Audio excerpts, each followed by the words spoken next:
gonna do my Smackdown review. Sorry it took so long, but we're gonna do it right now. Smackdown just went off the air. This is how the show ended. CM Punk, Paul Heyman. Well, War Games is set. The Bloodline have their fifth member. CM Punk is now the fifth. Heyman came back. Paul Heyman came back. He looked great. He has on a new suit.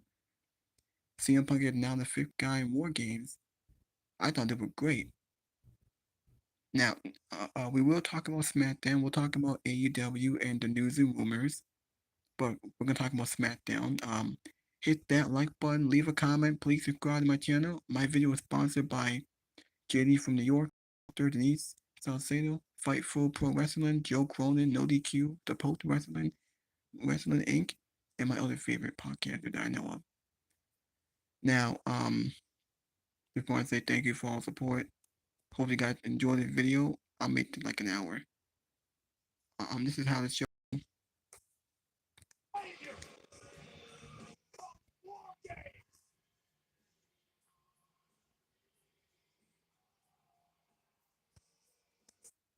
Damn, that was crazy. Man, that was crazy, man. That was a crazy ending.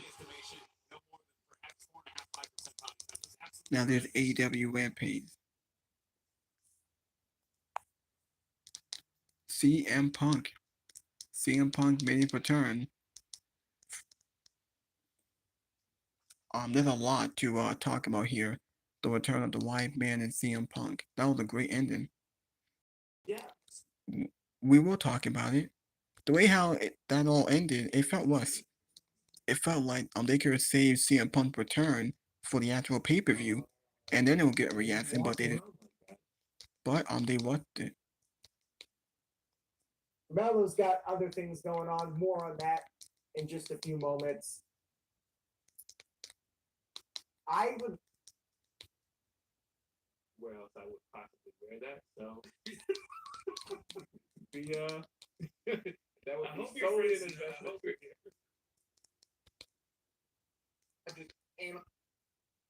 Now let's see what Denise has to say, and then I'll get back to my review.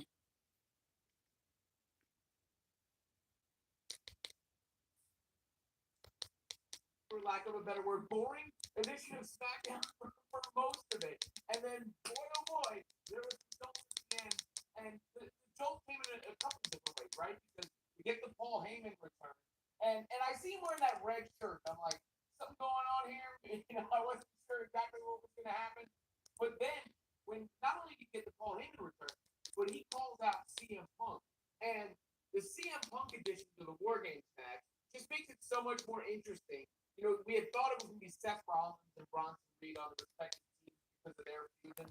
That would have been fine, but it would have felt rushed with the Seth Rollins Roman Reigns aspect of that angle and just sort of shoehorning Rollins in because of his feud with Bronson Reed. So I think CM Punk makes that match more interesting just by his presence. And then that shot that they sort of end on with Paul Heyman in the middle on Roman Reigns on one side and CM Punk on the other side. Obviously, that was a sight to see, considering Paul Heyman has been the mouthpiece for those guys. So that was kind of poetic as well.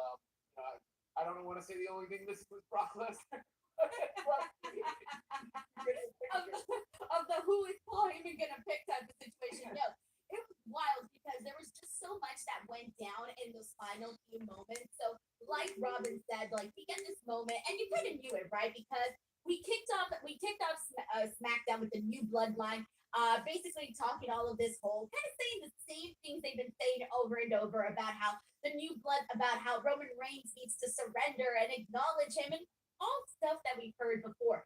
We then get a backstage segment where the new Roman's bloodline is back there with Jimmy and Jay and Sammy, and they're looking like really stressed out. They're really, really putting their heads together, trying to figure out who is this fifth member going to be. Obviously, they tried to get Seth Rollins. Seth Rollins said, nah, I'm not going to be there for Roman Reigns, right? And then for a second, you kept thinking, well, maybe they'll get him back, but they did not. So Roman finally decides, hey, we don't need a fifth man. Let's just do us four, and if we die, whatever, right? So he was willing to go on without it. And then at the closing of the show, we had the original bloodline and the new bloodline facing down each other. And Robin, this was the moment where I think people felt it, where you felt it, because I kept thinking, all right, someone's music is about to play. I don't know whose music. I have some theories as to whose music it might be, but someone's music is going to play. And I was off because it ended up being someone's voice. And it was the returning Paul Heyman. Now, we haven't seen Paul Heyman since he got put through the table by the new bloodline, taken out, completely disheveled, all of that.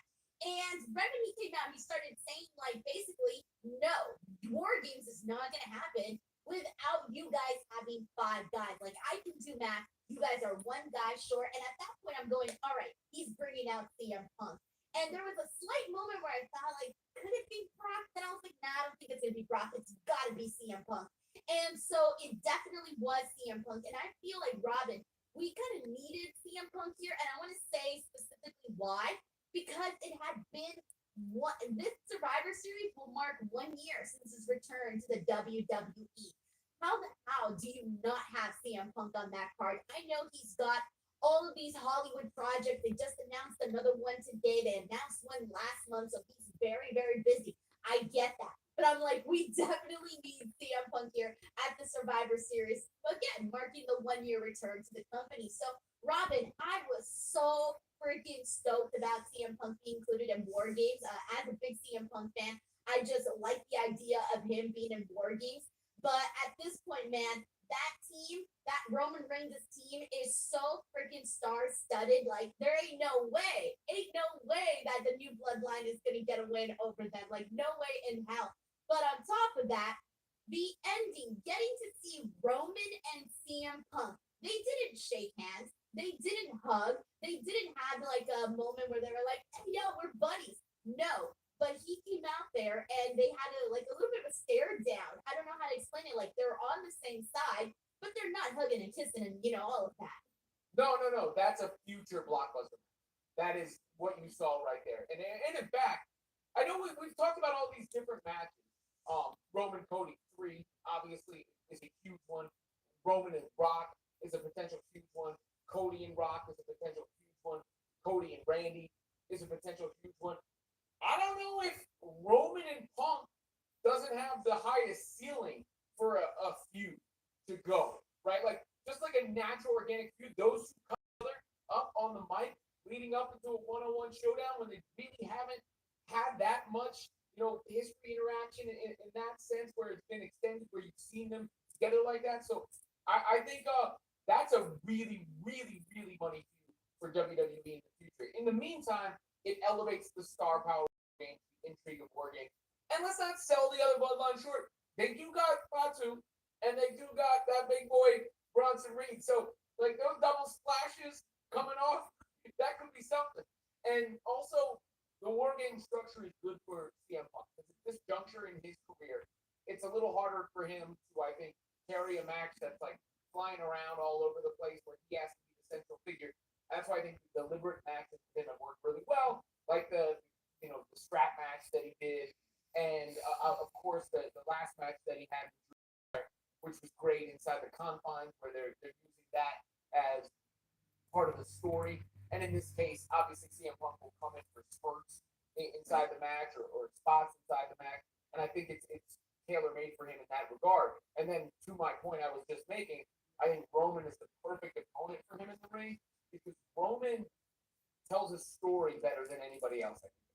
Like as far as his pacing, he may not flip around. He may not come out gangbusters at the beginning, but Roman always paces the match, uses his facial expression, sort of works with the crowd, works with his opponent, talks to his opponent, all that, and then it gets more dramatic as the match goes along. So I think for a future CM Punk Roman Reigns match, in addition to what they can do on the mic, I think they're a nice counterbalance. Dude, it's so wild because obviously we're only a couple months away, Shy, from starting that WrestleMania season, right? Like we know once January hits, although this year Royal Rumble's on February 1st. But like to me, obviously, as a lifelong pro wrestling fan, Robin and everybody here in the chat, like the second we get to January, like we know it's WrestleMania season. Like WrestleMania season is upon us. And now I'm kind of in a place now where I'm starting to think, okay, what the hell is our WrestleMania main event thing going to look like? Because how many times haven't we talked about all of these different scenarios where we were talking about Cody Rhodes and The Rock, Cody Rhodes and Roman Reigns? Although I don't think that would happen for a third time again, but regardless, I'll throw that in there. But then on top of that, Seth Rollins CM Punk still hasn't happened. That's been something. We've still been waiting for CM Punk to get his WrestleMania main event. So I'm saying all of this to say, oh, and then on top of that, you got John Cena, who's going to be, making his last goodbye next year, and his last WrestleMania, all of that good stuff, right? What I'm trying to say here is now that scene is looking a lot more crowded. Now, I don't think we're going to get Roman Reigns, CM Punk, for example, at this WrestleMania. Maybe the WrestleMania after that. I don't know. But what they did tonight, though, is put that idea in our head as a possibility. So now, all of a sudden, we're sitting here going, shit, we got a whole soup of options here of what different directions we're going to end up with at WrestleMania. But man, this was very exciting, Robin. I love the ending of Smackdown tonight. Beyond just WrestleMania too, so Seth and Roman is still something that needs to happen. Seth and Punk needs to happen. I think Roman and Punk could obviously headline at WrestleMania, but you have to remember they're moving SummerSlam, and the goal of that, I think, is to have two WrestleManias. The WrestleMania when the normal one is, and then the WrestleMania in the summer, and they need that to go right. So I wouldn't be surprised if you see a WrestleMania-esque card in SummerSlam at SummerSlam at MetLife Stadium in the summer. So you have all those possibilities, and two things that are noteworthy in a sense. One, did John Cena not post a picture of Stardust on his Instagram? No. Did he? I've lost track of what he's posted because he always. But we're back in business. We got shit to do. It almost feels like this is like This feels like the pre-WrestleMania season right now, and that's what I'm liking. But let's go ahead and get into the super chats and see what you guys are. I would also be lying to you if I said here that it didn't cross my mind. It really, truly did cross my mind for like a split second, but I think like my logical side kicked in and was like, no, that's not gonna happen. Like the best option here is CM Punk. But I think we're seeing Brock Lesnar sooner rather than later. Obviously there's been rumblings about it. Whatever you want to say, Brock, when that music hits, I can say it without. I'm not trying to diminish anything to me. I'm just analyzing the situation. But the current climate, the current state of affairs, may have changed the perception of some of these. I mean, like Linda McMahon is now. I know she's not with Vince McMahon, but she's in public office in the government of the United States. They just talked about it. Like, I don't. It makes too much sense for Brock Lesnar to not return. Like, I'm gonna be honest with you. I feel, of course, like for example, all the times that Triple H was asked about Brock Lesnar in the press conference, he always basically made it seem like it was Brock Lesnar's choice. Of course, you can take that with a grip. And I know that's going to be like, maybe controversial for some people, but we got a ton of freaking people right now. A ton. We just covered them. And we probably covered like 1/3 of what we can actually get. And so I think for me, like, even though it did cross my mind, I am so much more happier and so much more excited that it was CM Punk coming out there with Paul Heyman to join Wargames for this. So I know some people are really looking forward to seeing Brock Lesnar return, but I'm really enjoying what and who we have right now. I don't disagree with that. I don't disagree with it. I don't think it's needed right this second, or anybody thought we have to see this Brock Lesnar. But considering what we said at the beginning of the show, and you saying you wondered if it was Brock Lesnar, Kevin commenting right there, was it going to be a Brock Lesnar return? There's just too much of that connection to me. Let me put it this way. Because it's Paul Heyman. Yeah. It's Paul Heyman and it's Roman Reigns. Like, our brains are just going to go there. It's like, you think of peanut butter, you're going to think of jelly. It's just the thing that other thing. So I'll put it this way. If they're going to do a Brock Lesnar return, I think it's going to happen in the angle that involves CM Punk, Roman Reigns, and Paul Heyman at some point in that if they do indeed decide to. All right, we got Luis Arturo Mendez who says, "Let the War Games begin." I'm so excited. Of course, I'll be here doing a watch along for War Games, so you guys can come out here and join me. We'll have a good time watching the show. We got Sheldon Jackson here who says the wise man is back. The only thing missing from Roman now is the Ulafala. Hopefully, after War Games match, he gets it back. I mean, at this point, yeah, right. Like it's the only. I mean, when are we gonna stop saying Robin? Like, when are we gonna stop saying I hate saying, oh, this is the original bloodline and this is the new bloodline. At some point, we're going to be having to they're not going to be the bloodline, or can they still be the bloodline? I mean, no matter what, they're always going to be part of the bloodline, right? Because it's in their blood, it's in the name, it's the bloodline. But at some point, we need to stop, I think, having those comparisons so that we can move on to whatever the new saga or the new chapter of the story is between the entire bloodline. Yeah, I mean, well, I think all of this has been a useful tool to extend all of the stories until some of the people who aren't available constantly were available, right? So the Rock is definitely involved, right? Like when he's going to return, I mean, he came out in a segment like that. So whatever the payoff with the Rock is, it involves that, and that's when you'll get to the final boss stage of that. And then I think once that chapter is closed, you can do Roman and Punk, right? You can move to these other things that we've talked about. So yes, eventually, I never thought Solo Sokoa was being built to be the next guy.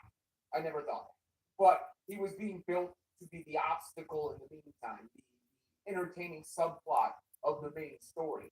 And that's why I said it's been a success in that regard. And that's why I like the idea that he's taking himself less seriously lately. You know, Solo's kind of out there in a more comedic almost role. I noticed it even a little bit more today because he's just like, what?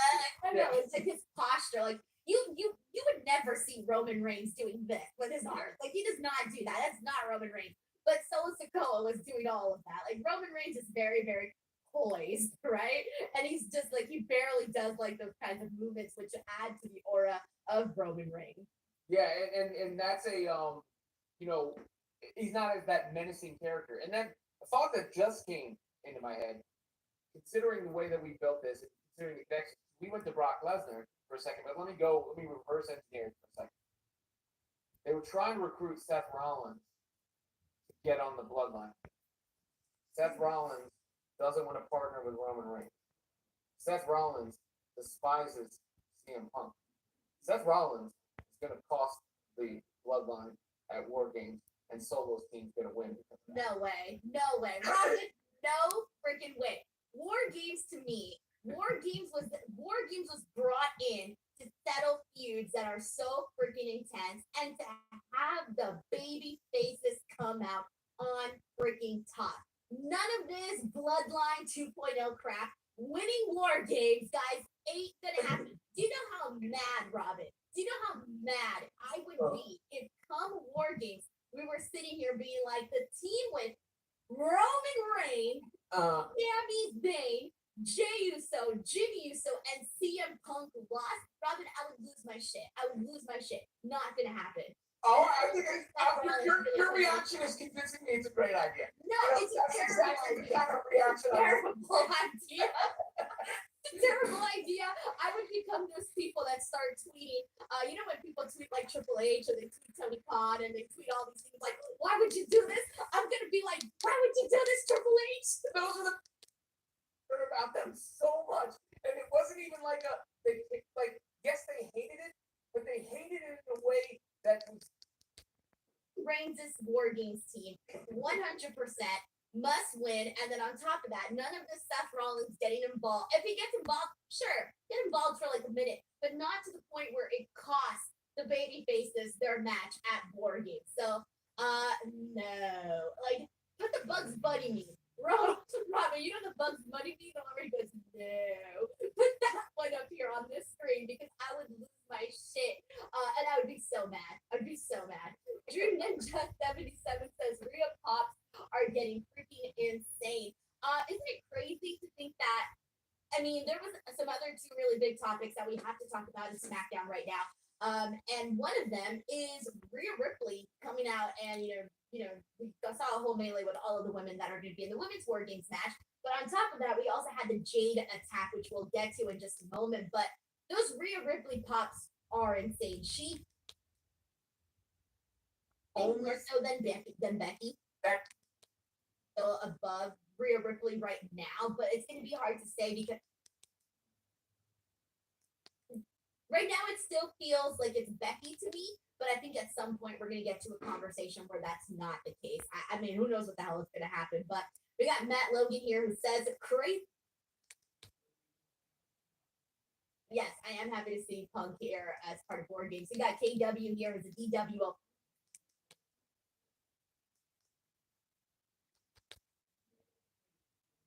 I'm like, I'm definitely on Punk. And you're like, I'm definitely on Roman. Everybody's going to pick a side. But, like, I when I pick sides like this, I'm one of these weirdos.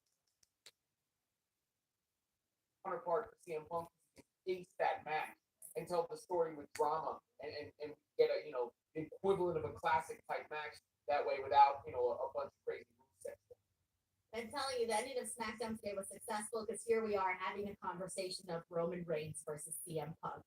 All right, let's keep this going. We got Anthony Giuliano here who says, I have a feeling Seth Rollins is going to take out CM Punk because of jealous rights, but the match, right before the match of Survivor Series, I'm going to say no, Anthony. I know in pro wrestling we talk about this all the time, card subject to change. Well, holy down. Well, that would be such a Debbie Downer if we were to get CM Punk eliminated from this freaking War Games match before it even happened. Oh, that would be so lame. No, if Seth Rollins is going to do it, he should do it at the end of the. He should cost Roman Reigns and CM Punk. I mean, really, that. If you really want to get the heat on Seth Rollins, how about this? How about this? Seth Rollins was at the Moana premiere in Hawaii. Ooh. Seth just stays in Hawaii and enjoys. There's a. Here with you, we got Anthony Giuliano here who says, don't forget you got Goldberg too. Oh, I forgot about Goldberg. He's having Goldberg. Give me Goldberg. I'm signing up for Goldberg. I'm sorry. Oh, it's gotta happen. Oh, it's gotta happen for sure. Like they've already, I mean, the bad blood stuff and just everything after that. Even when Goldberg was promoting the fact that he was doing this match, like his last match, he even mentioned Gunther. Yeah. So it 100% has to be over with them right there. Like the red felt very purposeful with the whole Ula Fala and everything else that's going on in regards to this. I don't think that was. Dude, I was so excited. I didn't even notice the red shirt. I was so fucking excited. I was just like, it's fun. It's fun. Like, pay no attention to detail. Said explaining if you did see other people that weren't supposed to be on a brand. I think I'm kind of torn only because I feel like sometimes when you don't have the brand split, you can kind of get lost with certain stories. All right, now let's see what they want.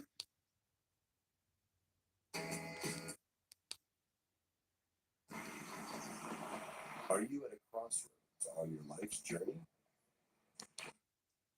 Sounds weird. Oh my God, they killed Jay. You bastards!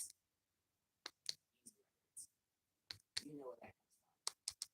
That girl Jade looked like a dead body on that car.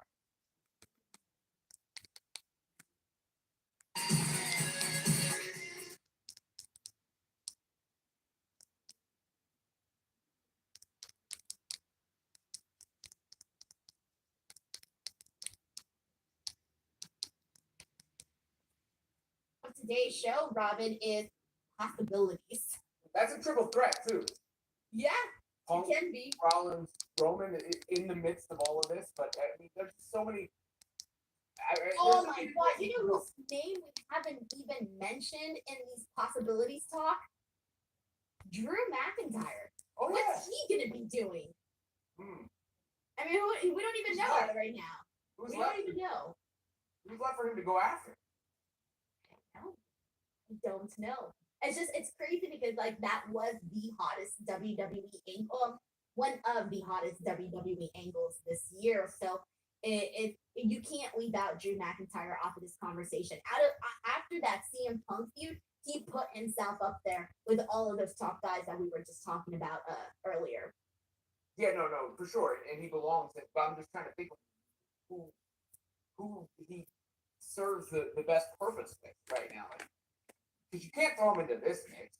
No. It doesn't make any sense. Imagine that. Yeah. Because then it'd be all about CM Punk again, and we're done with that. We're done with that. Done with that. It doesn't really make sense for him to go after Gunther, does it? I mean, I have a feeling that we're probably going to see Gunther Punk first before we get to Gunther Drew McIntyre, but we could get Gunther Drew McIntyre and then Gunther CM Punk. I don't know. What about LA Knight? That could be something. That would be a huge rub for LA Knight for sure. Yeah. But once he gets, he's got this.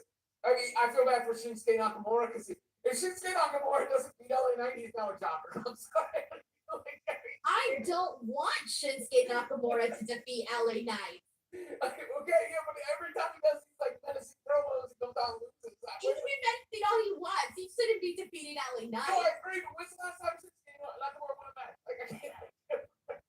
I don't even think no. I feel like for me, I'm like, okay, this is just another feud for LA Knight. Cool, sure, we like it. Emo Shinsuke Nakamura, love it. Love how he looks. Great. Cool. I like it for what it is, for what it's doing right now on the show. But yeah, definitely not the guy to defeat LA Knight. Hell no. I think it should be, if anybody defeats LA Knight, it's got to be somebody that is going to propel, is going to, go on to the next level. I don't know. I just can't. I feel like it would be a couple step backwards if that were to be Shinsuke Nakamura. But Dan, let's go. Thank you so much for the super tag. I know we kind of went in different directions here. But we got Corey McCarthy back. All right, now let's talk about the pay-per-view. I'm sorry, let's talk about SmackDown. This is what we got on the show. Kevin Owens and Cody Rhodes finally face-to-face. The show opened up with Solo Sikoa and the Bloodline. Look how cool it is. Look how legit this is. Fatu, Bronson Reed. Solo demand that Roman Reigns surrenders and forfeit. Jade Cargill get taken out of the arena in an ambulance. Who attacked her? Is that gonna be a storyline that's set up? Who attacked her? Cause I don't know what happened. Was it Nia Jax? Who attacked her? Cause I don't know. That means Jay got removed from the tournament. Chelsea Green advances. She beat Bianca and Belair. Davenport. She advances after Jade is attacked. I think Chelsea Green is the fan favorite to win that mid-card title for the woman. Nakamura's attack LA Knight for the second week in a row. Kevin Owens pleads his case for everything being Cody Rhodes' fault. Chelsea Green is on cloud 9 after possession in tournament. Then here at the 7 with the Bloodline. Roman Reigns, the OG Bloodline, are the answers. Roman Reigns said, I don't know. Yes, he had a pretty good speech here, but he's like, I don't know, I have a plan.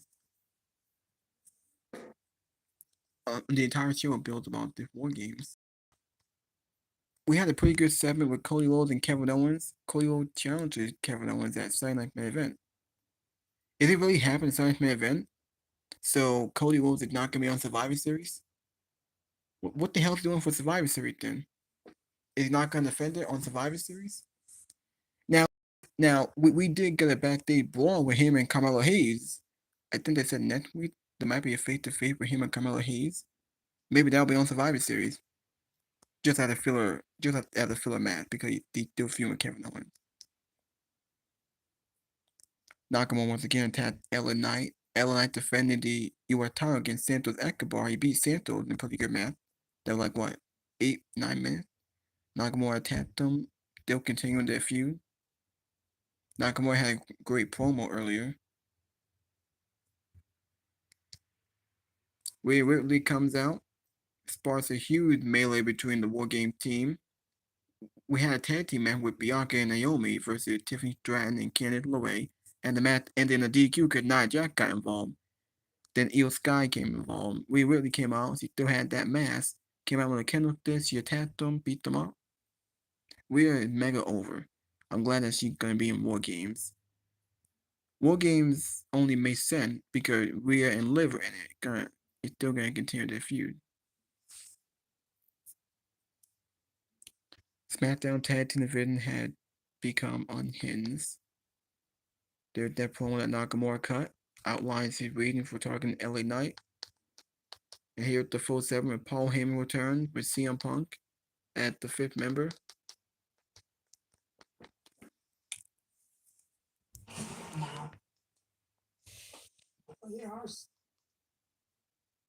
As the trusted leader in digital advertising, Admiral drives strong ROI with hyper.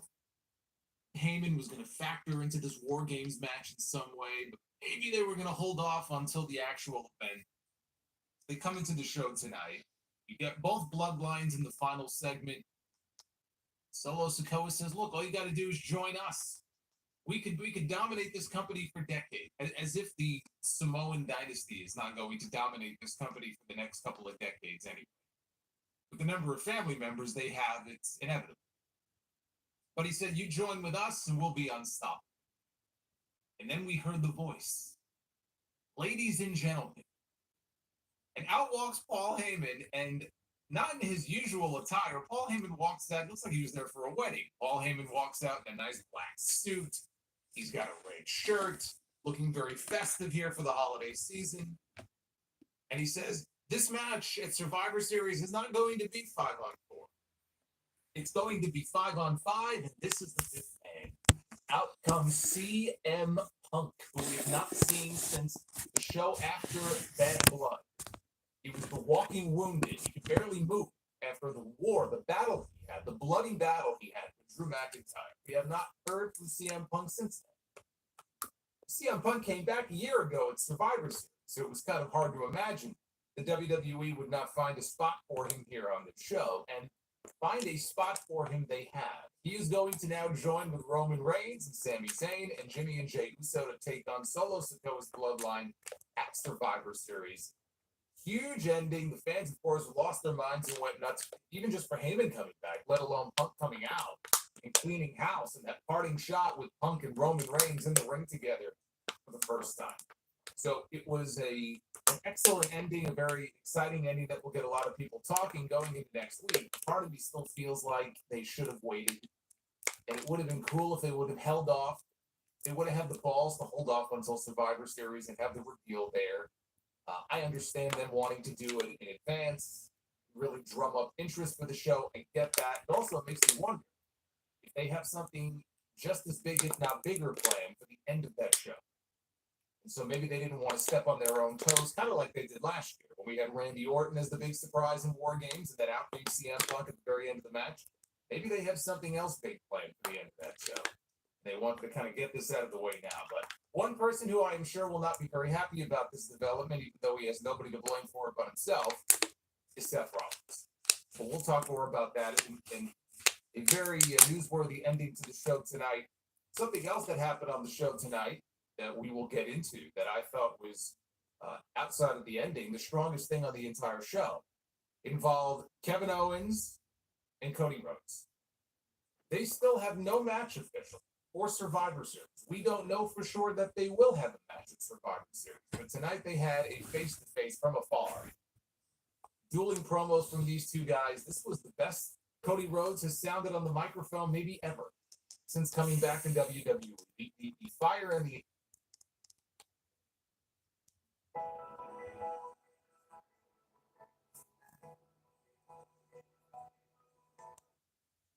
about the competitors in the middle of the ring, the two ring.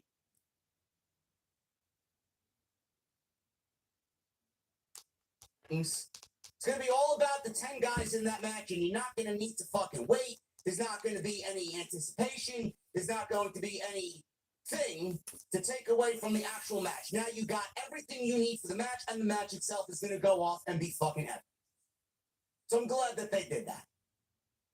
No waiting around.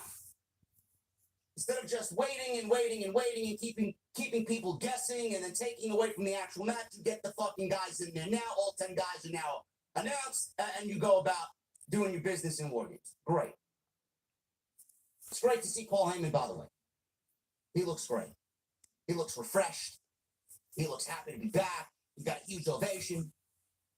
What is his mental state? We don't know, man. You know, all because CM Punk is the fifth man and all because Paul Heyman is back on TV, that doesn't mean everything is chummy.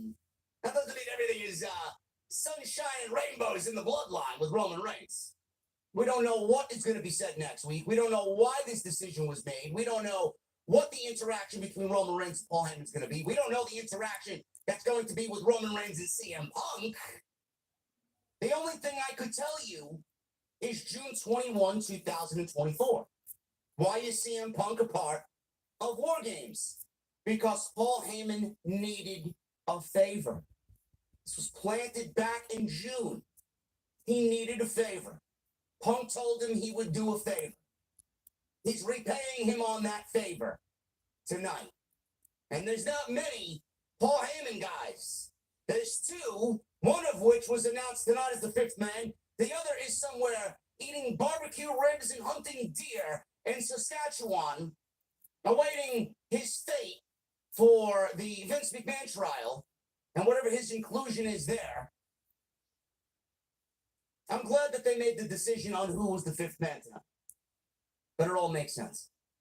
Every bit of it leading to CM Punk makes sense. Why not Brock Lesnar? I don't need to tell you why it's not Brock Lesnar. The answer is very simple. WWE is not bringing back Brock Lesnar to TV right now before anything happens with the Vince McMahon lawsuit. They're not. It would be a fucking utter disaster for WWE in the PR.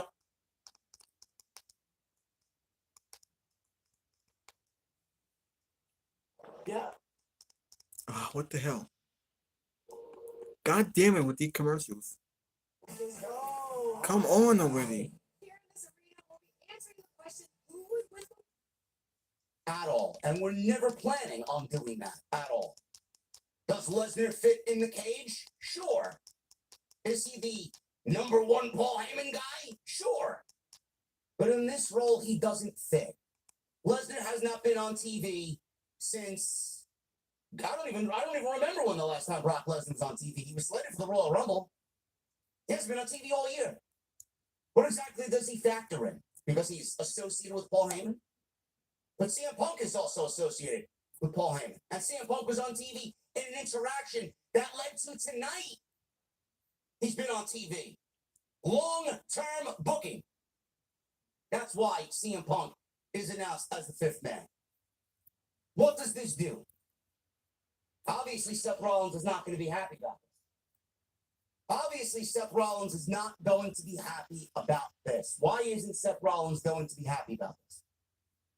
Because CM Punk is his own man, and CM Punk does what he wants to do. CM Punk came from a reputation over in the other place that's got fucking double chocolate chunk cookies on pay-per-view. He came from that fucking dump to come back to WWE and pretend like nothing happened. He wants to turn over a new leaf. He wants to be this good. There's nothing to this segment. Nothing at all. I mean, it set the stage for the closing segment. But there wasn't much to this at all. Him and his bloodline members coming to the ring took longer than the actual promo itself. To the point where I thought maybe Roman really was stuck in traffic somewhere. Maybe he just wasn't at the building. I thought for sure when he finished speaking that Jey Uso, Jimmy Uso, Sami Zayn might come out, even if Roman, they were saving him for later in the show. Nobody came out. So, not a whole lot to say about this opening segment. It really wasn't much of one, but it set the stage for what was to come a little bit later on. We really opened with another first-round triple threat match in the Women's United States Championship tournament. The tournament kicked off last week. Bayley got a win in her opening round match, and so Bayley would meet the winner. My boss texted to pick up these.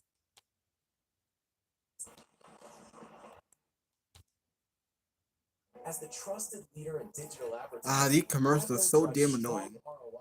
With high Lead their back and then they lost. This is someone who is George Seckman. Thank you for the super chat. So, we have not seen Blair Davenport in a very long time.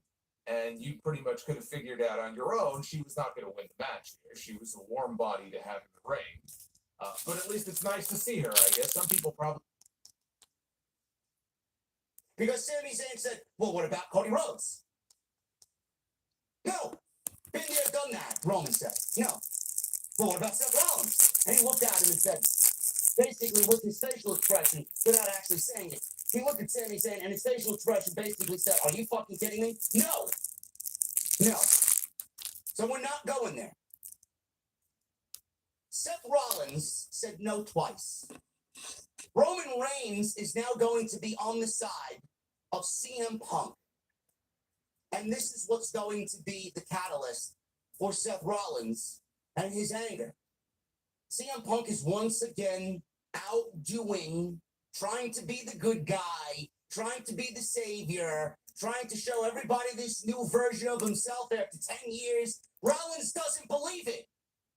Rollins is never going to believe it. Rollins looks at CM Punk and sees one thing, an absolute fucking prick who will do anything to get himself over, and he's a fucking manipulative liar.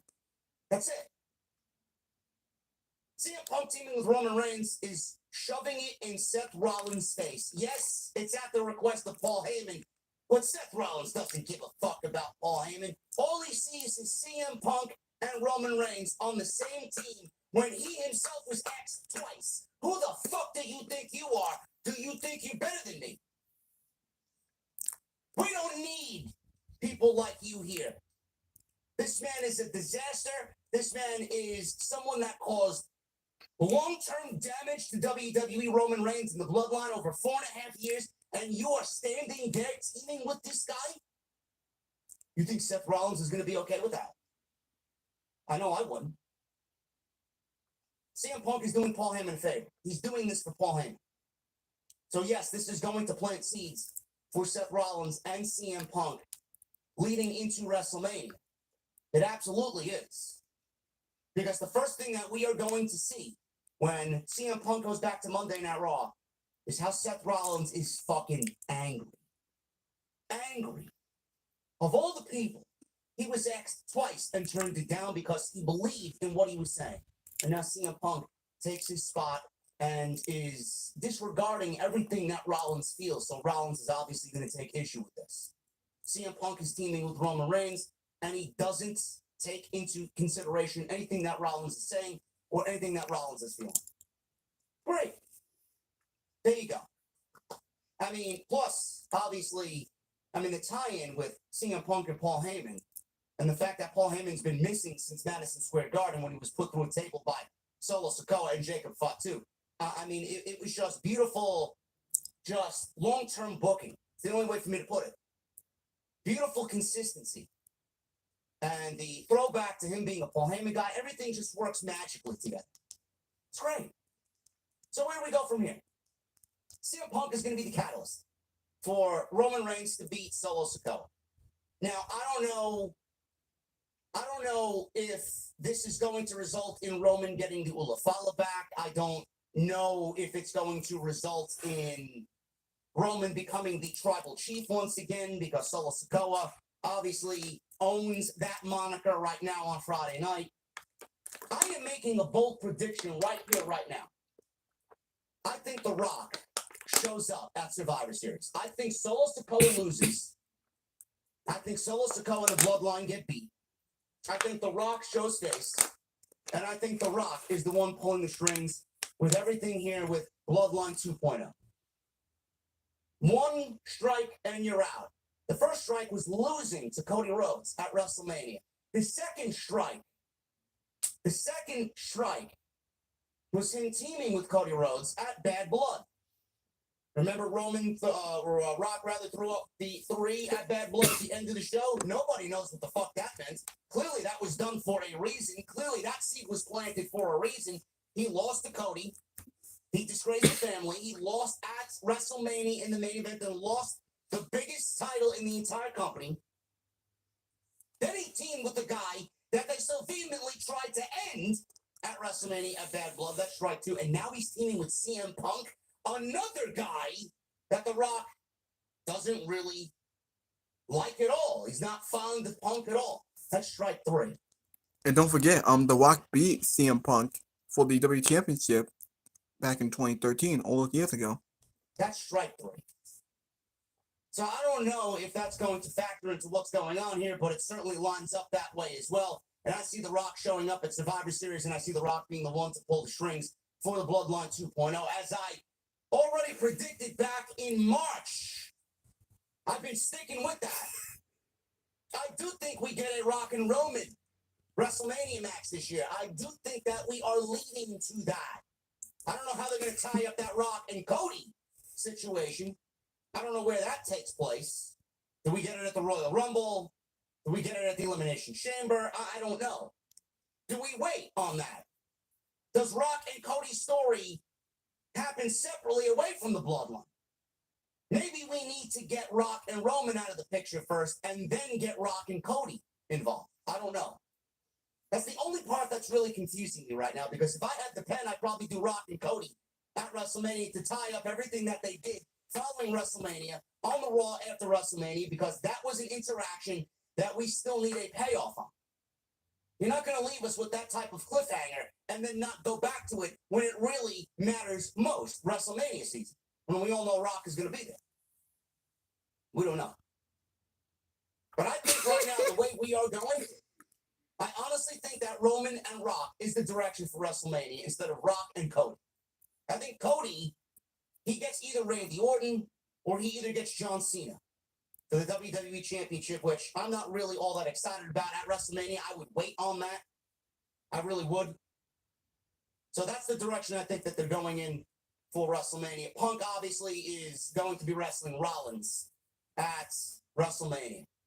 Those are the 3 big matches right now that I see for WrestleMania as far as the upper part of the WWE card. Now with Punk and Rollins, this is just the catalyst. We're going to get something happening here after Survivor Series with Punk and Rollins. Things are going to really escalate. I do think that Rollins is going to turn heel. I think that's a much needed change for Seth Rollins. The singing and the goofy outfits and the high heels and the glittery fucking coats. Rollins is best when he's serious. Rollins is best when he's focused, when he's angry, when he's got something to fucking fight for. Like Kevin Owens. He's basically going to be what Kevin Owens is to Friday night on Monday night. He is going to make himself out to be the victim. He's going to chastise and he's going to just completely shit all over who CM Punk is as a person, like Kevin Owens is doing to Cody Rhodes. I don't know where we get the interactions.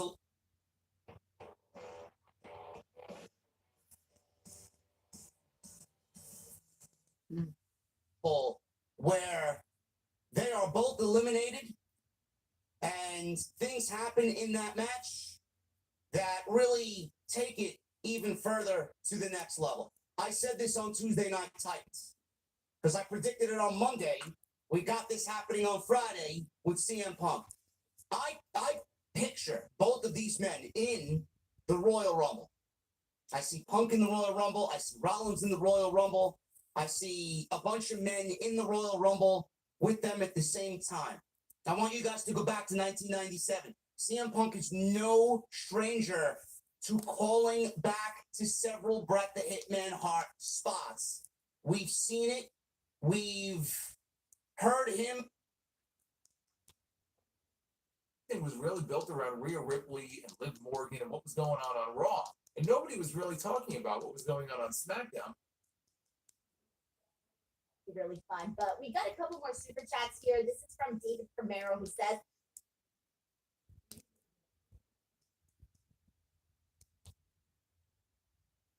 Fightful is on November 25th, and starting December 2nd, I will be joined by Santi Zap, who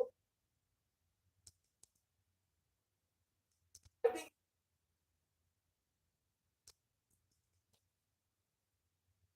person that's replacing her will be facing Meechin and Piper Niven.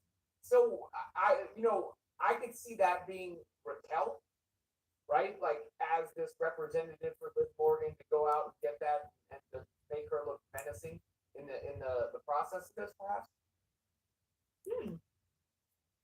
I don't know. I don't know. Okay, so you said red cow. That could be something, but then it's like, okay, then it would. I don't know because here's the thing: they don't know who did the attack, right? So you don't want to accidentally reward the wrong person, right? You should be punishing the person who did the attack. Yeah. What if it was? I know this was your pick last time before we knew who was even in the tournament, before we even knew who was going to be in it. But do you remember you had said Lash Legend? Oh yeah. I mean What that makes a lot of sense actually. What if she? Yeah, what if she were to replace Jade Cargill? I like that. Let's go with that. That's one for sure. I don't know, man. I don't know, but we'll go ahead and see what. Be the big thing we talk about.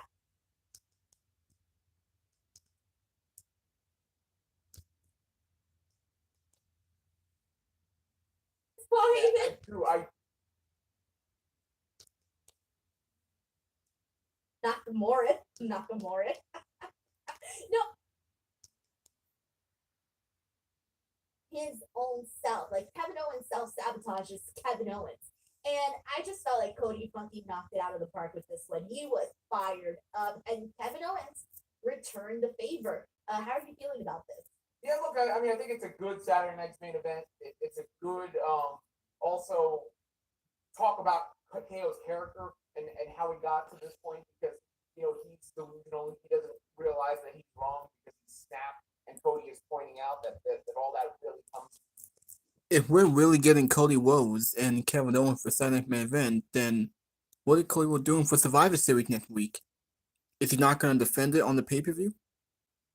Well, he could defend against Carmelo Hayes. They did do a face-to-face with him next week. I don't know. We'll have to wait and see. From yourself, so I think it's good. I still think it's like the Solo Sikoa thing is on the Bloodline side, where it's the means to get to the end, and we're still waiting to see what the big thing with Cody's going to be. And I'm starting to think that could be John Cena. You know, from what I said before, which is very interesting to me. You know, as one of the two main events of WrestleMania, perhaps even. So that is intriguing to me, but I like it a lot as an in-between stop. You know they'll have a banger of a match.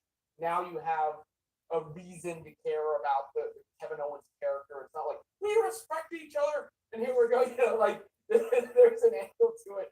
So I like it as a you know, as a rest stop on the road to WrestleMania.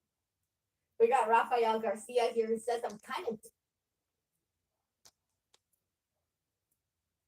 Kevin promo, but if Kevin is so mad about him teaming with Roman, I can't help wondering what Kevin thinks about Sami being in Wargames. Oh my God, Sami and Kevin Owens, they have had, I mean, a roller coaster of ups and downs in their very, very long friendship that they have had. But let's get into that because that was a really huge moment on today's show. Robin, was this confrontation between Cody and Kevin Owens. And Cody basically wanting Kevin Owens to go down there and fight him. He wants this match with Kevin Owens. And Kevin Owens is not going to be like, he basically said, if Cody says dump, I'm not going to be like, how high? Right. So he doesn't. What you do, like being a content creator, content is very important for the creation. Was I do not see Rock replacing CM Punk at the end of Wargames. I don't see that happening.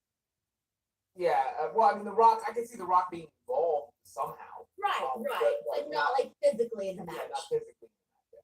But yeah, I think we're still waiting for the big hoorah moment where it is revealed that he is the one, you know, puppeteering the new bloodline. That's the big moment, right? That we have been waiting for, but maybe that'll be down the line.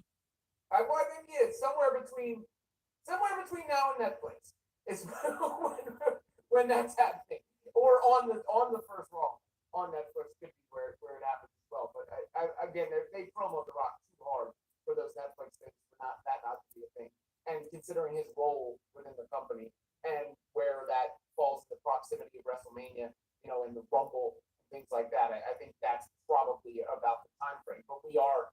I mean, Survivor Series is the road to WrSLMania, right? Is that one? You lost at To WrestleMania. me, it's Royal Rumble. Two. Rumble. Your team Yeah, like that's WrestleMania. stress Like makes 3, people run along. you beat Okay, your I own mean, that cousin makes and sense try because to of play the Tribal Chief implications when of the you were Right. still in But I charge feel of like WWE. Survivor Series is that. Survivor Series is still like such a big iconic pay-per-view that it's like it's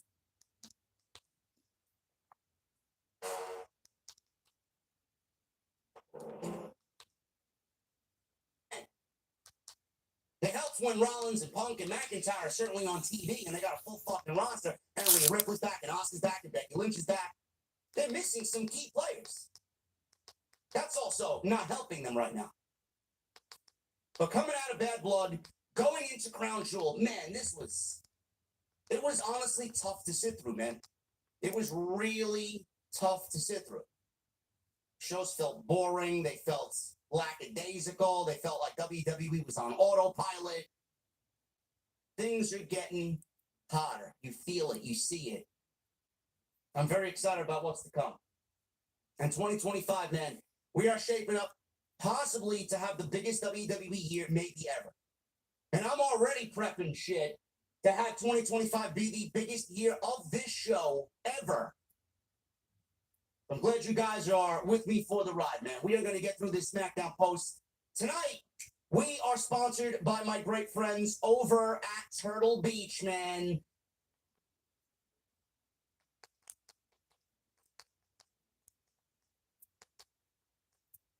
Well, that one ended.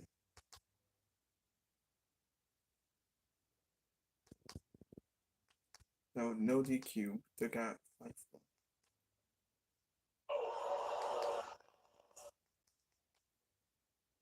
You know, when they put these matches together like this, you have a lot of, bad blood between people. And like, number 2.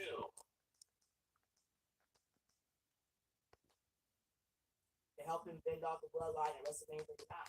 He celebrated with him at WrestleMania 40. But the very moment Roman Reigns came back, Cody teamed with him. He asked Cody to be his partner, and he said yes. After everything that Roman tried to do to Kevin Owens, everything that Roman tried to do to him, Cody chose the side of his enemy, the tyrant. Man, let me tell you something. This is why I love Kevin Owens. One of the things that makes him work.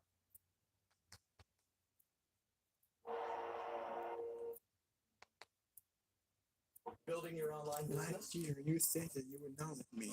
Last year, I told you I acknowledge you and my Was family and speaking my with cousin. Nia Jackson But I back sure and as asked hell if she don't knew what know happened you to are Jade trying Cargill. to cheat. You locked Nia it. laughed, You ain't so trying she to had cheat no no more. idea. You ain't She the head of the wanted table. Jade in You ain't the Wargames. high She chief. wanted to You take ain't her leading out the in family. War. Your name is not at the Aldous top. then looked over. He spotted Until Cody you Rhodes beat off me, camera. you He ain't runs shit. after him to stop. We got 700 likes.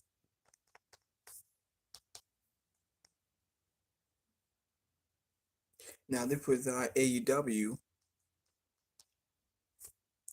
As for the news and rumors, this is AEW Dynamite. It's not November to Remember. The Go Home Show was the worst. Wasn't that good? Now here are the news and rumors. Tony Storm retires from AEW. Now let me see what this says. It has been a very interesting day in the world of AEW. On the roster side, we have Timeless Tony Storm. Everybody loves some Timeless Tony Storm. She apparently has retired from in-ring competition and will no longer be wrestling at all. And gone from AEW. I got the latest on today's Off the Script. Tony Khan, he stated, and I quote, AEW has the greatest black professional wrestlers in all of the industry. That's a great story, TK. Honestly, that is a great story, man. Unbelievable. Congratulations. Nobody gives a shit. The creative behind it is all that matters. And right now, it is utter garbage. And WWE wants to book Mike Tyson and Logan Paul at WrestleMania 41. All this and more on Off the Script for today, November 20th, 2024. And we will start with our dear friend VIP right here on the podcast. That's Tony Khan. Tony Khan says, I really think most of the black top professional wrestlers in the world are now in AEW. That is a great story, man. Unbelievable, Nick. Congratulations, man. Unbelievable.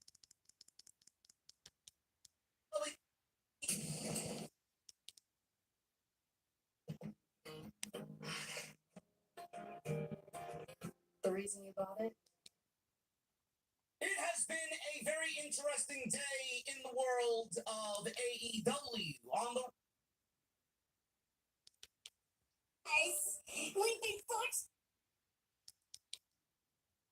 fucking wrestlers on the entire roster, one of the most uncharismatic, uninteresting wrestlers in the entire company. And if you write proper story behind it, her reign has been must see.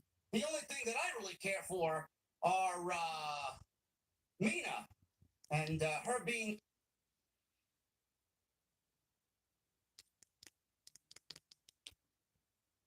who's the fifth man on. Now let's go back to Solomon. There anything news and rumors. Now he talked about AEW, the Work Go Home show for the hype of the pay-per-view. He already petitioned for AEW Full Gear. Now, Full Gear is coming up this Saturday, which means it's time to run down the card as it currently stands, because this is the final sound-off before Full Gear. And I will toss in my predictions for each match as we go along. By the way, I have to mention this. I did see the video package. It was like almost 10 minutes long. But they aired on Collision last night. Tony Khan, he secured the rights to Guns N' Roses' November Rain and used that as the official theme song basically for Full Gear. And they had this video package set to the music with all kinds of highlights to take you through. Still wouldn't be able to find a single fuck to give about this match. But I can tell you that to wrestle QT Marshall, if I could shrink myself down enough to fit inside my own body, and you gave me a shovel, I could dig until my fingers turn blue, and I still wouldn't be able to find a single fuck to give about this match. But I can tell you that Big Boom AJ is going to win because it's QT Marshall, and he never wins. And they've announced the segment for Dynamite with Big Boom AJ. And look, if you're going to bring the guy in to try to attract new viewers, you do need to have him on the show at least once. Otherwise, there's no point in even bringing him in the first place. The bigger question is, will he have the Rizzler with him? Right? Did I get that right finally? The Rizzler? Ricochet challenging Konosuke Takeshita for the international title. It's been talked about for this show. As of today, it has not yet been added to the card. If it is not, I would be a little surprised. If it is, I'm going with Takeshita to retain. We've already seen Ricochet being scouted multiple times on TV by the Hurt Syndicate, so I think there's something brewing there for Ricochet when this is over. And with the Continental Classic coming up, I want Takeshita to go all the way to the finals against Okada and beat Okada. Unify the titles. Unify the titles, don't unify the titles, but that's the final I want to see. They teased us with it, and then they 4 years ago, you got joined so cool to be all group, and I said no. Tournament rolled around. Well, guess what? Tournament's about to kick off in 2 weeks. 4 years ago, in the I'd like to see that in the finals. you got tried to recruit me to be in your group. We have a rematch between Hangman Adam Page and Switchblade Jay White. Jay White beat Hangman at Wrestle Dream. And since then, they've told a very basic story, but it works. You know, Hangman has been limping around with the gimpy leg. Jay White has pointed out that that's going to be his downfall. I don't think it will. I think Hangman wins this time around. I mean, I certainly wouldn't have him lose again. So I'm going with Hangman Page. Their first match was excellent. I think this match will be excellent. And sometimes you just keep it simple. A very simple story between these two. But I've been enjoying what they've been doing. What I have not been enjoying is the build to this match with Mercedes Moné and Chris Statlander for the TBS Championship. Chris Statlander went from being a heel with Stokely Hathaway, turning on her best friend, to being back babyface without Stokely Hathaway. I don't know where things stand between her and Willow Nightingale, but I don't really care. Chris Statlander is the babyface going into this match. As a match, this right here, as a match, should be Mercedes' best match since coming to AEW. I mean, she had that great match with Stephanie Care, I guess at Forbidden Door, but this right here could be and should be her best match so far during this run, this title run that she's been on. But as far as how we got here, I mean, my God, look at what they've done to Camille. Look at what they have done to the Brick House. I mean, it's just ridiculous. They put these two women together as a pairing. I mean, what, 3 months ago, maybe? Maybe 4, maybe not even. They have killed that pairing dead. And as far as the match itself, I mean, I can't say, I wish I could sit here and tell you, boy, you know, the hype around this match and the way they built this thing up, I can't wait to see these two women get in the ring and go at it. And I can't say that. I'd be lying to you if I said that. I do think the match should be very good, but I just wish I could be more excited for it. This is sort of the story of Mercedes' run so far in this company. It's not just the build to the match here with Statlander, it's been her entire fucking run so far. By the way, the official AEW Twitter account, this is gold. The AEW Twitter account wins for sad tweet this week. After just this morning, they wish Mercedes Moné a very happy birthday. The only problem is her birthday is not for another 9 weeks. They got her mixed up with Mercedes Martinez, who turns 44 years old today. Happy birthday to her. They got their Mercedes mixed up. It's understandable. I've got 2 of them parked outside. I get mine mixed up all the time. The fans had to post a community note, multiple community notes under the tweet correcting the company for mixing up their 2 wrestlers. You know, for years it was LOL TNA. I may have to change that soon to LOL AEW 12 weeks ago. You were so hard for this. Mercedes is going to retain her championship. We have Swerve Strickland, 25 minutes. one-on-one with the almighty Bobby Lashley, making his AEW in-ring debut. I am looking forward to this match. I do think Bobby Lashley wins because even though Swerve is kind of their guy, you know, AEW so far has utilized Shelton Benjamin better than WWE ever did in that last run that he had. Like, they brought him in and they built him up with a series of wins before he got the match with Swerve on that Fright Night Dynamite show. And they put him in there with Leo Rush, and they put him in there with a few different people, and he just looked like an absolute world beater. And then even the match he had on Collision, which I caught part of against, Commander. Like, just, he has looked so good in this run so far. I know Lashley is sort of, he's the guy, right? He's the head guy in the Hurt Syndicate. But Shelton is right there with him. And I just love what they've done with him so far. And I would love to see Shelton Benjamin get a TNT title run at some point. I think absolutely, you know, he could be somebody who gets a strong run with that championship and the matches he can have with it. Get a little bit of gold into the Hurt Syndicate. You're not going to get the World Championship, but you can get the TNT title or something like that. I think that would be great. We have Private Party defending the AEW World Tag Team titles in a 4-way match against the Outrunners, the House of Black, and the Acclaim. I was surprised that FTR lost on Wednesday to the House of Black. I figured once the Outrunners were in, I figured FTR would be right there with them. They lost, well, the Hurt and so it's Malachi and Brody King. The Acclaim, they beat Roosh and the Beast Mortos on Collision last night, which I just, I just kind of shrugged my shoulder. I'm over the Acclaim. I don't care about the Acclaim at all anymore. Boy, have they cooled off. And you have Roosh and Mortos, who are a relatively new pairing. And of course, they got Jake the Snake with them. But they did it with Private Party instead. So now the Outrunners are going to have to wait their turn. I think it's way too soon to take the belts off of Quen and Zay. So I have them retaining here. Mariah May is not defending her AEW Women's I think, wait, hold on. World Championship, but she will be on the show. She's going to hold a champagne celebration with her BFF, Mina Chirikawa, on the paper. So this should be the return of Toni Storm. I mean, why else would they be doing this segment here instead of doing it on TV? This has got to be setting up the return of Toni Storm. Maybe Mariah also turns on Mina. Maybe she turns on Mina and then Tony comes out. Tony is almost certainly going to be coming back here. And Mariah May, you know, I love Mariah May. Mariah May is great. Her title run so far has been mid. It's been mid. And through no fault of her own, she's doing the best with what's given to her.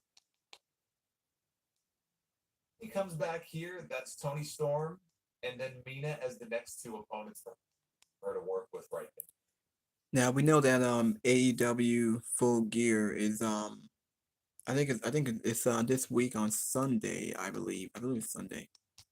Yeah, school's good. Oh, what the hell? The future is one. Enough with damn commercials. Now, Full Gear is coming up this Saturday. Oh, Saturday. So it's tomorrow night on Saturday. I don't know if I will do a review or not. I think I should. Now I know that we got AEW Collision that was on after Smackdown. There wasn't much on Collision really.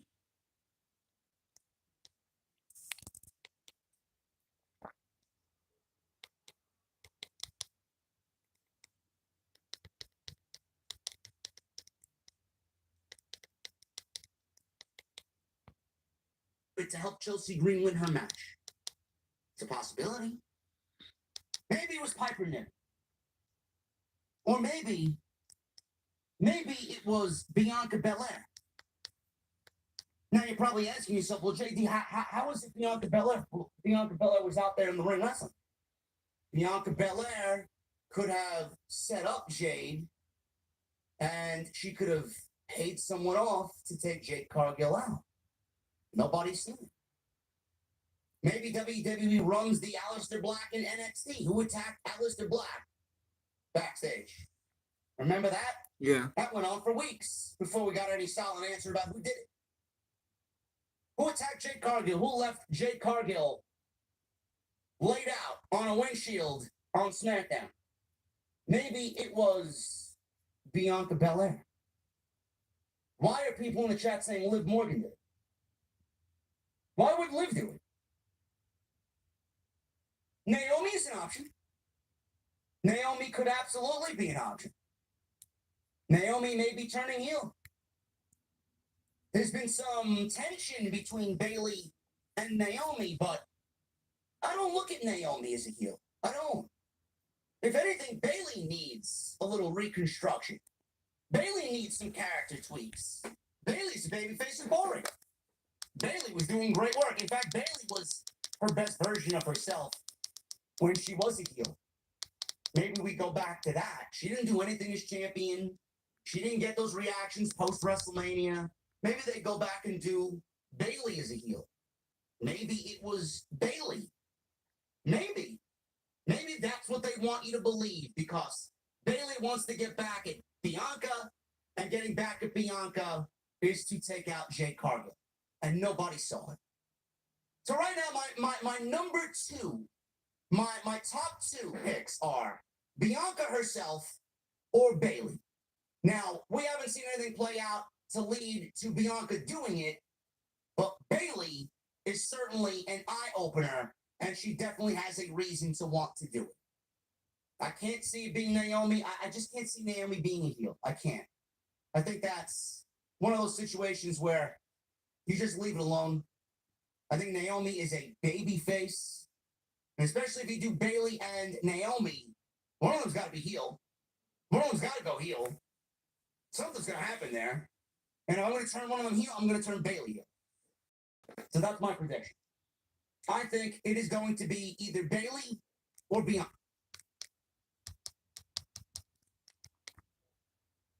There. And he's having a conversation with somebody else, tries to approach, I don't know, Gunther or something, and Gunther fucking shuns him away. You know, you can do anything. You can have fun with it. May as well. Anyway, so Cody overheard something that Hayes said that really upset him. And he walked over to him, and Hayes basically said that others in the back agree with Kevin Owens. That all of this is the fault of Cody Rhodes. And Cody shoved him. And Hayes fell backwards, and then he came right back to the champion and gave him a shove back. He didn't stand down. So Nick Aldis shows up. He gets in between these two men, and Cody tells Aldis that maybe it's time to reevaluate your top draft pick. And my first thought is, okay, we're going to get this match on the show next week, and then a few segments later, we got the official announcement on that taped show next week. It's going to be Cody Rhodes one-on-one with Carmelo. It's obviously not. Oh, it should be The Rock in there with Roman Reigns. Oh, you Cody fans, you ruined it. You ruined it. Deal with it. Oh, look at the glasses.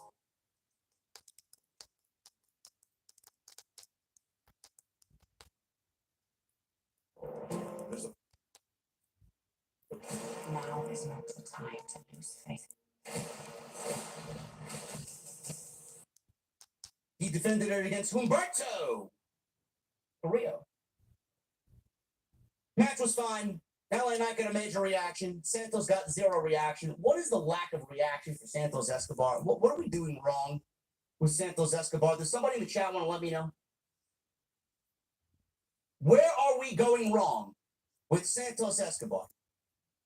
Has he lost way too many matches to a point where the fans and the crowd don't really buy into anything he does or anything he says? I think that's it. Santos is a loser. He's not really a loser. He's fucking great, but he's been presented as a loser. And Legado is ice cold. Ice cold. This match was fine for what it was. I mean, Santos is a great wrestler. LA Knight is a great wrestler.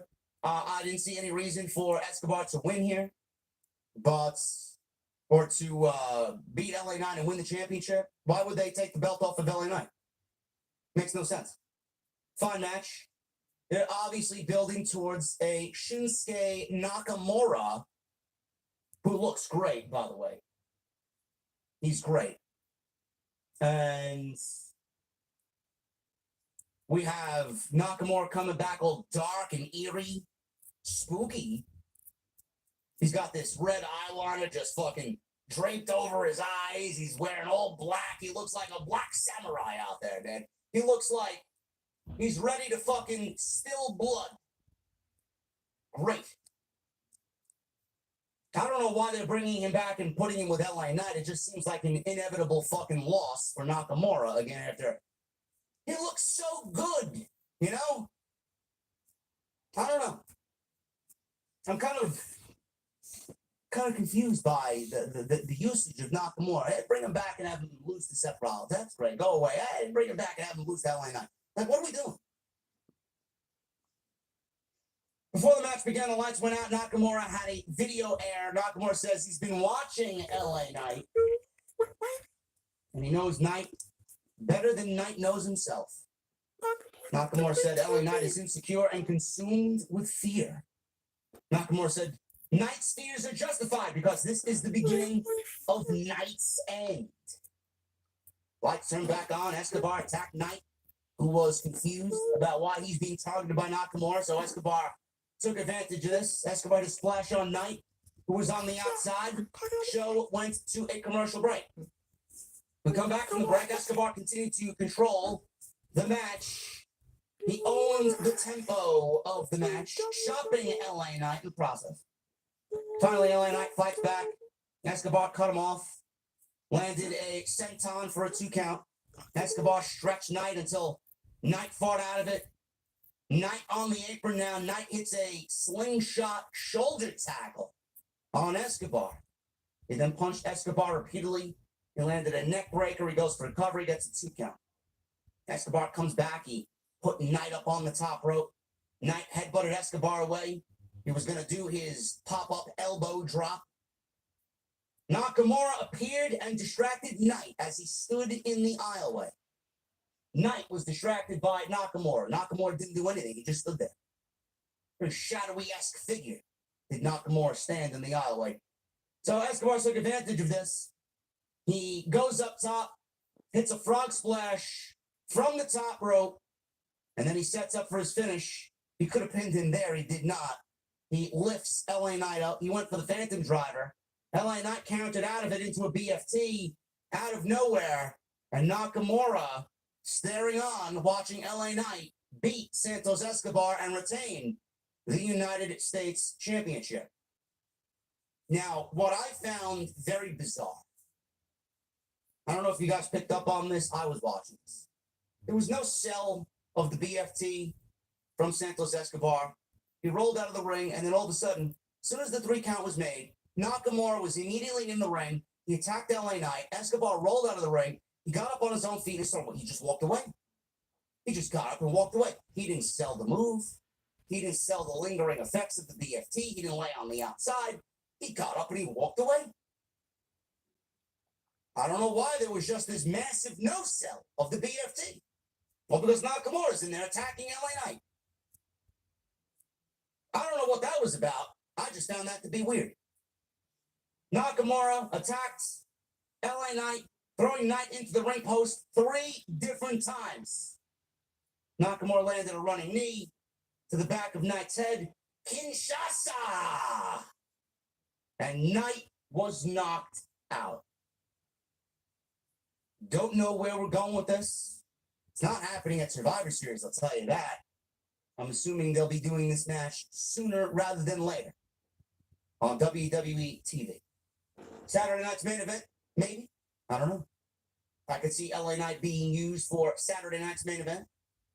Sounds like a good place to do it. Johnny Gargano. Well, I think I made this video long enough. I don't want to make it too long. I think I'll just end my video here. Just want to say thank you for watching. Thank you for all the support. Hit that like button. Leave a comment. Please subscribe to my channel. Let me know in the comments if y'all want to see more. As you guys know, Survivor Series. Wait, full event. Is it that can show like the whole pay-per-view? Now there's NXT that was on Tuesday. I did watch NXT. I saw the highlight. This is what we got on NXT.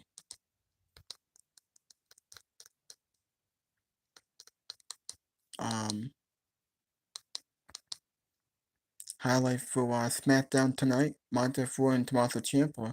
I forgot to mention that Montez Ford beat Ciampa in a pretty quick match. They're clearly setting up Ciampa's heel turn. I think he will break up from Johnny Gargano. I think he will turn on them pretty soon. They're setting up that heel turn. Ciampa's gonna be a single real soon. He can go a separate way. Alright, so think that's it for today. Gonna end the video. I will see y'all next time.